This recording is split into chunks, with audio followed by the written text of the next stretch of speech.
बाहर जो पेशेंट भेजा हुआ है उसको अंदर भेज दो। Okay sir. हाँ भाई, क्या तकलीफ है? भाई बहुत तेज बुखार हो रहा है यार, चक्कर आ रहे हैं, तबीयत बिल्कुल भी ठीक नहीं लग रही। तुझे तो बहुत तबीयत खराब है यार। एक काम कर, तू अभी घर चला जा, घर जाके आराम कर, जब तेरी तबीयत ठीक हो जाए फिर आना डॉक्टर को दिखाने।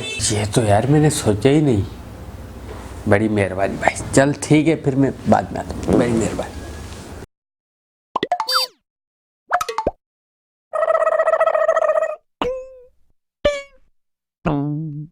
घड़ी तो पहनी नहीं है मैंने।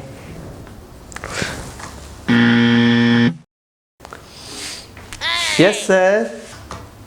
वो जो बाहर पेशेंट बैठा हुआ था वो अभी तक आया क्यों नहीं है? सर उसकी ना तबीयत बहुत खराब हो गई थी। मैंने उसको बोला एक काम कर, तू अभी घर चला जा, घर जाके आराम कर, जब तेरी तबीयत ठीक हो जाए फिर चलाना तो डॉक्टर को दिखाने। अबे तेरी Back from the dead.